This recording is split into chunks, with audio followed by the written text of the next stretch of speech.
नमस्कार, स्वागत है आप सभी का चार्ट ऑफ द वीक के एक नवीन संस्करण में। आज का chart of the week construction vehicle बनाने की कंपनी है जो कि अपने देश की एकमात्र नंबर 1 कंपनी है। तो आज का चार्ट ऑफ द वीक बताने से पहले आपके सामने चार्ट है सबसे पहले निफ्टी 50 का। जैसा कि आप देख सकते हैं, आप जानते भी होंगे कि दुनिया के अन्य शेयर मार्केट को पछाड़ते हुए, चाहे वो अमेरिका हो, यूरोप हो, चाहे कोई भी देश का बाज़ार हो, सबको पछाड़ते हुए निफ्टी 50 सभी को आउट परफॉर्म कर रहा है। ठीक उसी प्रकार हमारे चार्ट ऑफ द वीक के भी शेयर बाज़ार को आउट परफॉर्म कर रहे हैं। जैसा कि लास्ट वीक हमने बताया था आपसे, जब बाज़ार में एकदम करेक्शन देखने को मिला, डीप करेक्शन, फिर लास्ट फ्राइडे को एक बुलिश इंगल्फिंग कैंडल बनी और हमने बताया था कि बाज़ार थोड़ा बुलिश हो सकता है, और आपने देखा कि उसी के बाद 2-3 दिन के अंदर ही बाज़ार में तेज़ी देखने को मिली। लेकिन जो बाज़ार है 350 का लेवल, जो कि इसका मेन रेजिस्टेंस है, उसको ब्रेक नहीं कर पाया। ऐसा क्यों? क्योंकि जैसा हमने आपको पहले बताया है, यहाँ पर बन रहा था RSI डाइवर्जेंस। यदि आप देखेंगे, यहाँ पर बन रहा है RSI डाइवर्जेंस। यदि आप नहीं जानता RSI डाइवर्जेंस क्या होता है, आई बटन पे लिंक है, जाके देख सकते हैं। और उसके बाद यहाँ ब्रेकडाउन हुआ, प्राइस अपने सपोर्ट लेवल पर। अब यदि प्राइस 350 लेवल, 350 रुपये के ऊपर निफ्टी 50 क्लोज दे दे, चाहे वो डेली टाइम फ्रेम का ही क्लोज क्यों ना हो, तो जो हमारा ये संकट है ये टल जाएगा और बाज़ार अपने लाइफ टाइम हाई लेवल्स पर फिर जाता हुआ हमको दिख सकता है। आज भी तेज़ी देखने को मिली है। ये कैंडल ग्रीन होनी चाहिए, बाई चांस सिस्टम डिफ़ॉल्ट वजह से रेड दिख रहा है। तो आज का चार्ट ऑफ द वीक जो है उसका नाम है एक्सन कंस्ट्रक्शन इक्विपमेंट।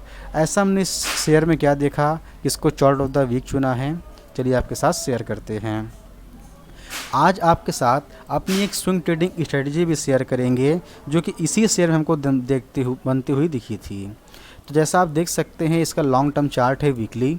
यदि हम इसका मंथली चार्ट लगा दें तो आप देखेंगे कि अपने लाइफ टाइम हाई लेवल्स पर ट्रेड हो रहा है, और इसमें लाइफ टाइम हाई लेवल्स निकले थे कब? लमसम 190 रुपये के ऊपर।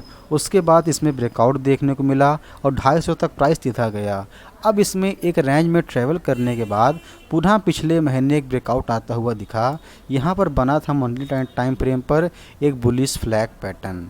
इसका ब्रेकआउट लास्ट मंथ ही देखने को हमको मिल गया था, माफ़ कीजिएगा, 4 मंथ में ही, उससे पहले ही। अब इसमें पुनः ऐसा क्या हमको देखने को मिल रहा है कि इसको हमने चार्ट ऑफ द वीक आपके साथ डिस्कस किया। यदि आप देखेंगे, एक लंबे समय से ट्रैवल करने के बाद एक रेंज में यहाँ पर एक ब्रेकआउट आया इस कैंडल पर लमसम 265 रुपये के ऊपर। उसके बाद प्राइस रीटेस्ट करने आया। अब रीटेस्ट करने के बाद वापस से अपने सपोर्ट लेवल से इसमें पुल बैक देखने को मिल रहा है, जिसकी वजह से हमने सोचा आपको इस शेयर को अपने रडार पर रखना चाहिए।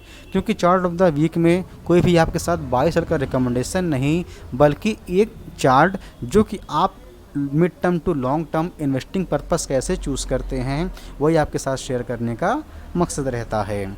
तो जो हमारा स्विंग ट्रेडिंग स्ट्रेटजी क्या है आपको बताएं। आप यहाँ से एक ट्रेंड लाइन लीजिए। एक ट्रेंड लाइन यहाँ से अगर आप ड्रॉ करेंगे तो आपको देखने को मिलेगा यहाँ पर एक ब्रेकआउट इस चैनल पर, इस कैंडल पर आपको एक ब्रेकआउट आता हुआ दिखा जो कि 230 रुपये के ऊपर था। क्या हम इसी प्रकार हर ब्रेकआउट को ट्रेड कर लिया करें? ऐसा नहीं है। इस ब्रेकआउट में ऐसा खास क्या है तो आपको बता दें।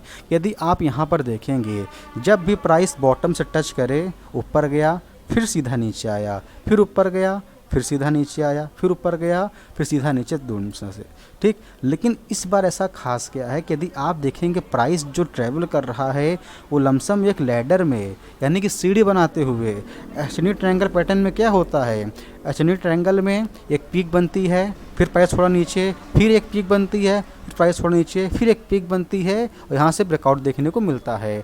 मतलब कि जो सेलर्स थे वो धीरे धीरे गायब होते जाते हैं और जो बायर्स हैं इस प्राइस को धीरे धीरे ऊपर लेते जाते हैं।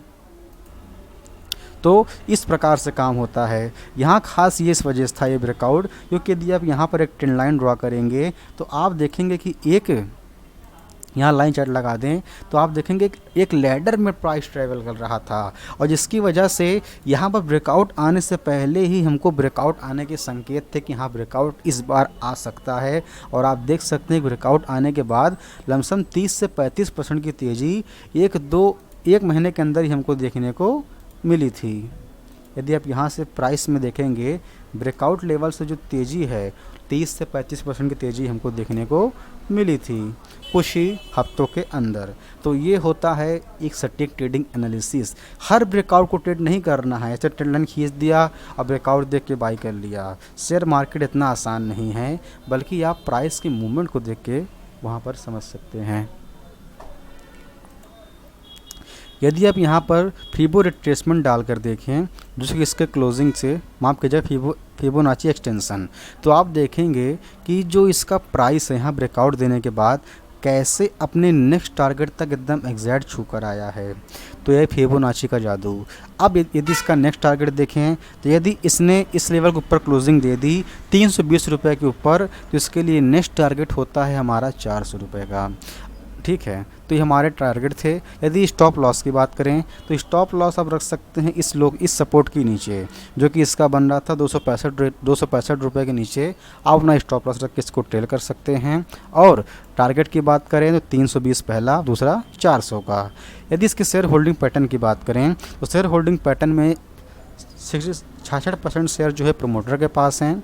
कुल मिला के आप कह सकते हैं 70 से 75% शेयर मजबूत हाथों में हैं, और 20 से 25% शेयर जो हैं वो कमज़ोर हाथों में हैं।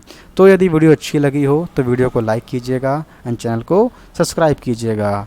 नेक्स्ट वीडियो किस टॉपिक में देखना चाहेंगे कमेंट करके अवश्य बताइएगा। मिलेंगे नेक्स्ट वीडियो में, तब तक के लिए धन्यवाद।